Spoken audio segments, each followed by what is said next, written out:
Take 5. Action. No mai, haere mai ki te karere I tēnei pō. Today we're going to be talking about the Treaty of Waitangi. The Queen also stated in the treaty that she would give royal protection and imparts them all to the rights and privileges of British subjects. However, this wasn't the case because if it was, Māori education would have been accepted from the beginning, meaning that education would have been instructed in Māori, just as mainstream was instructed in English, because being taught in your own language was a privilege. Kura kaupapa Māori. In the treaty, it says that we Māori people have full authority over our taonga, and it is said by the Ministry for Cultural and Heritage. The English version guaranteed undisturbed possession of all properties, but the Māori version guaranteed rangatiratanga, which to us Māori people was land, reo Māori, and all of our other things, where the Pākehā, the Europeans, meant more materialistic things. So along with that, our te reo Māori was lost. A claim was put through in 1985 to the Waitangi Tribunal that had a link between te reo and the treaty. The submission deemed that the treaty's principles wouldn't be achieved if the Māori language wasn't recognised. The Crown's response to the claim was that in 1987 they officially made te reo Māori as an official language. Kia ora mō tērā. So now we'll be heading over to Te, who will be talking about 1930s to the 1950s, politically, socio-culturally and educationally, that had a big influence on te reo Māori.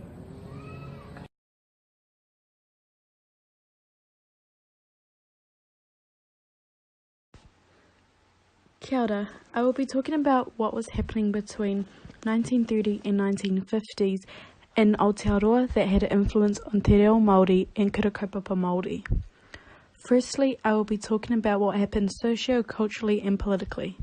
The main event that happened then was World War II, where the war started in 1939 and finished in 1945. There were many of our Māori men that fought for the Māori battalion.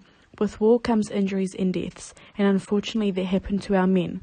So a big part of our Māori language and our tikanga Māori was lost due to men who had passed away in battle, meaning that there had been generations that had lost their reo from their fathers and family members passing away. Secondly, I will be talking about education in Aotearoa. In the 1930s, secondary schooling became free, but a lot of Māori didn't have access to secondary schools as they mostly lived rurally at the time. So most of them went to boarding schools. For younger children, there were native schools, also missionary schools, but most Māori children went to native schools. They had to provide the land, resources to build a school, and also subsidise money for the teacher, who was usually an unqualified European person, usually a man as well. And they had to do all this in order to have a native school in the area so that their Māori children could learn and not have to go to a missionary school far away. They were also banned and punished for speaking te reo Māori at school, which had a huge impact on our te reo Māori, and generations were lost speaking te reo Māori and not wanting to learn it and not wanting to start a kura kaupapa Māori. This was such a crucial thing for us Māori people, and these were such two big events that affected our lives during the 1930s and 1950s. Thank you for that, Tay. Now we'll be heading over to Andrea, who is going to be talking about the events that happened from the 50s to the 70s that had an impact on te kura kaupapa Māori. Tēnā koe, my name is Andrea, and today I will be discussing the events that occurred in the 1950s to the 1970s that had an influence on te kura kaupapa Māori today. In an educational context,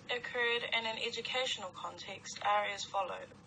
Apirana Ngata, one of the most influential Māori leaders of the 20th century, believed that Māori knowledge should have a place in education.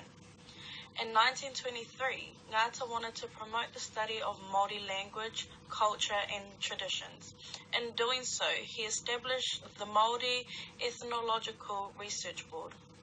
In 1926, Ngāta proposed to the University of New Zealand that Māori should be included as a subject for the Bachelor of Arts degree, but there were opponents who argued that Māori was not a written language.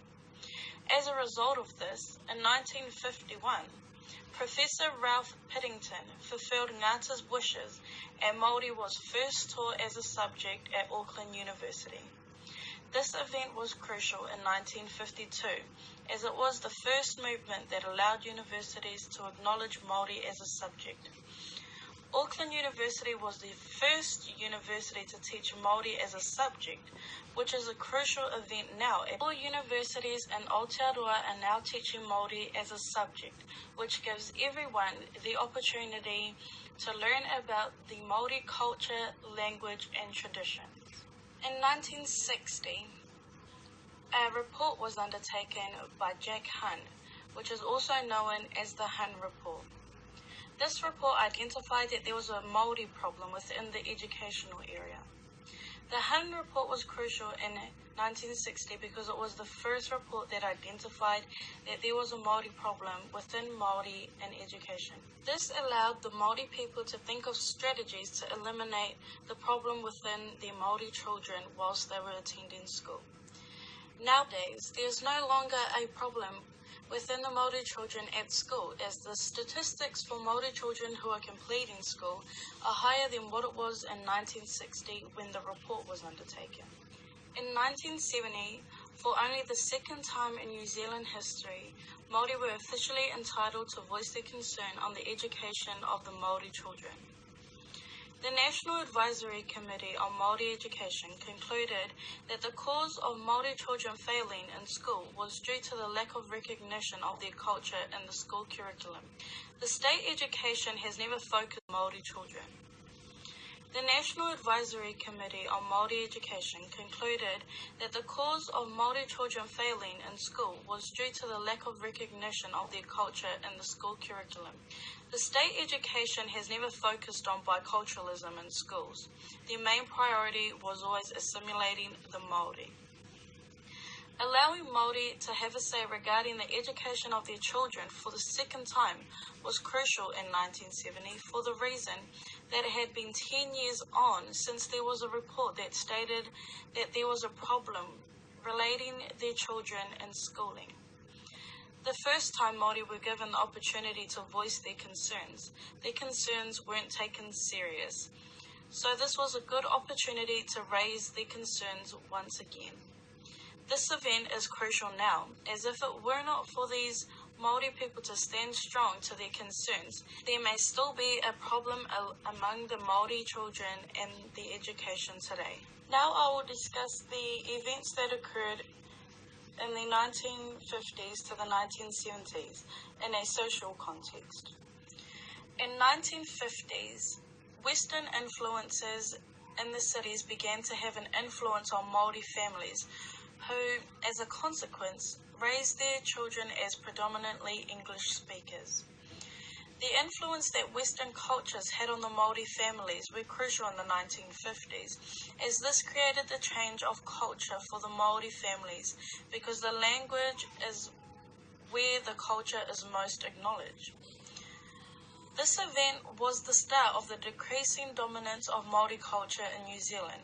Nowadays, this event is still crucial because many of the Māori elders don't understand their culture due to their families choosing to raise them as predominantly English speakers. In the 1970s, Te Reo Māori was in great danger of becoming extinct as a medium of everyday communication. Fluency was restricted to a small number of speakers, many of them middle-aged and older and in rural areas. Fluent Te Reo speakers were probably outnumbered 4-1 by predominantly English speakers, people of the Māori descent. Consequently, the vast majority of youth were growing up with little or no knowledge of the Māori language or of their Māori heritage. This event was very critical in the 1970s because if te reo did become extinct, the further generations would not know their language or culture. But the inferior side of this event was that many Māori children grew up not having any knowledge about their culture or language. In this day and age, this event is very crucial as some of the children who grew up without te reo Māori also didn't understand the importance to teach their children about their culture as well, which was also a cause for the culture. The events that occurred in the 1950s to the 1970s in a political context were that in 1966, Te Ariki Nui Dame Te Atarangi Kahu became the first Māori queen. Te Ariki Nui Dame Te Atarangi Kahu endured her role of the Kingitanga movement as it was to unify the Māori people and protect tribal customs under one monarch, whom would speak on the behalf of the Māori people. She was presented with the same mana as the English queen. The significance of the first Māori queen is that it also improved Māori and Pākehā relations for the better when Queen Elizabeth II came into New Zealand. Dame Te Atarangi Kahu also raised the profile of Māori overseas, acting as cultural ambassador for Māori and Indigenous people, and as hostess to many royal and diplomatic visitors to New Zealand, dining with dignitaries such as Bill Clinton and Nelson Mandela. Nowadays, this event is crucial as the Queen pushed for the Māori people and their language. That is me for now. Back to you in the studio. Thank you for that, Andrea. And now we'll be heading over to Jazz to talk about the 1970s to 1985 that had an influence on Te Kura Kaupapa Māori. Between 1970 and 1985, let's go on a journey and take a look back at what was happening socially, culturally and politically with New Zealand Māoris at this time. In 1970, the population of New Zealand was 2.811 million. During this time, non-Māori had a higher life expectancy than Māori. Also, the average weekly wage was $95. By 1985, the population had increased by over 400,000, with the New Zealand population being 3.247 million. In 1970, it was more common that the middle-aged and the elder generation knew how to fluently speak Te Reo Māori. However, there were not many who knew how to fluently speak Te Reo Māori anymore. In fact, it was said that for every 4 English-speaking Māori descent was 1 fluent Te Reo Māori speaker. New Zealand were under a national government in 1970. In 1972, the government changed, with New Zealand now being under a Labour government.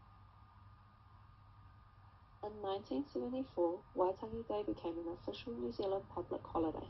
The day is recognised to commemorate the signing of the treaty and is held annually on the 6th of February. In 1975, National governed New Zealand. The same year, the Waitangi Tribunal was established, an establishment under the Treaty of Waitangi Act 1975 that New Zealanders were able to take concerns to for further recommendations. Unfortunately, by 1979, the Te Reo Māori language was dying and would soon be extinct. The reason the language was dying is because it wasn't common to be spoken anymore. A major impact as to why the language was dying as well is because during this era and previous eras, children were not allowed to speak Māori at school, so we never taught Te Reo Māori at school and also at home because whānau did not want their children to be punished at school if they were to speak it. Discussions started happening because Māori became aware of the language loss and realised that if they didn't teach it to the younger generations, the language would eventually die. From 1981 through to 1982, whānau and communities decided that the way to uplift Te Reo Māori was by starting a kohanga reo, a Te Reo Māori speaking childcare. Working alongside the Māori Affairs Department, they were able to establish kohanga reo. Pictured is a photo at the first kohanga reo in New Zealand, Puke Atua kohanga reo based in Wainui o Matua. The Department of Education did not fund kohanga reo. However, Kohanga went under the Department of Māori Affairs, who granted each new kohanga reo an establishment grant of $5,000. It was great that there was a place for children to learn and speak te reo Māori. However, parents found it difficult when it came to their child leaving kohanga to go to school, as there were only 12 bilingual schools in the whole of New Zealand. The rest were mainstream. Parents noticed that when their child went to school, they lost their te reo Māori really fast, because it was not being spoken consistently around them anymore.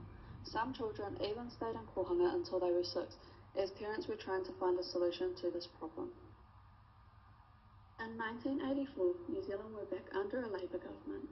It is obvious that Labour had a lot more push for Māori than National.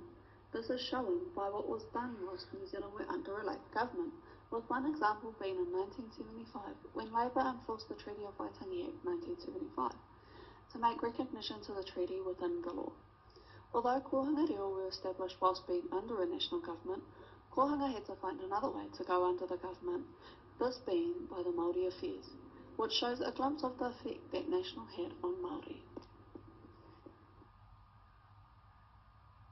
The events and activities that happened in New Zealand between 1970 and 1985 were extremely crucial for New Zealanders, especially New Zealand Māori.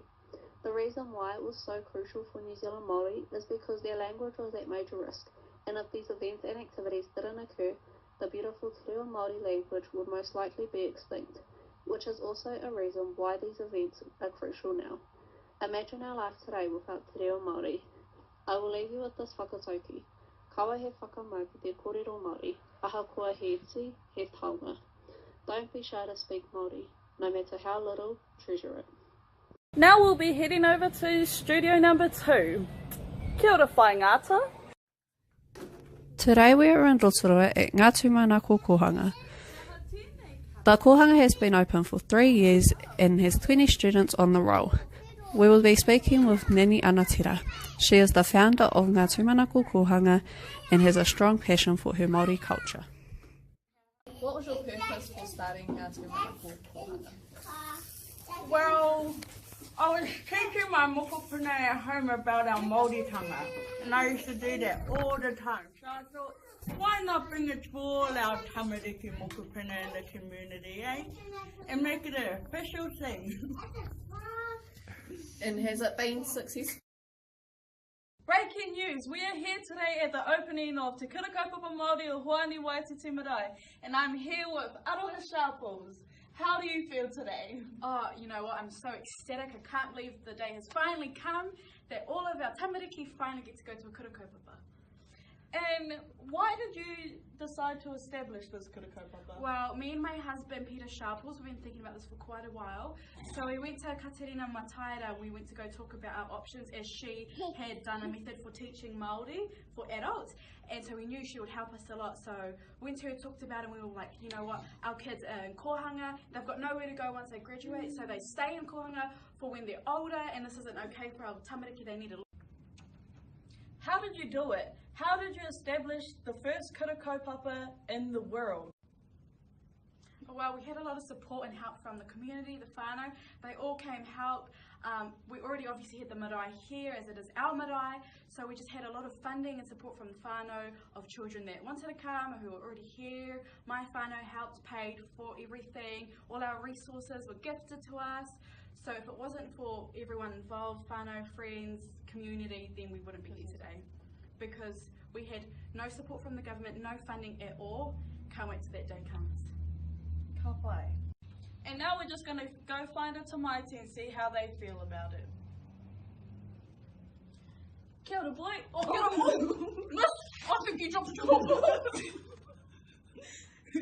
What's your name? Oh, my name is Tamatikihare, but you can call me Tum-Tux. And how do you feel about this day, boy? Yeah, yeah, it's pretty mean, because I never went to a club before. Just finally open. I was at a white school before. They didn't understand me, you know what I'm talking about. Did you go to a white school? Yeah, boy, I did. But so I'm lucky I'm one of the first here, you know how it is, you know what's up. And how long were you in kohanga for? Or like 6 years. I had to stay there extra couple years because there was no kura back then. And then I went to a white school for like 2 years. And how did they treat you there, boy? Oh, like tickle, miss. Honest. Oh, nah, yeah, nah. Not good. Is your mum happy that you're at Kura Kaupapa? Oh, yeah, mister.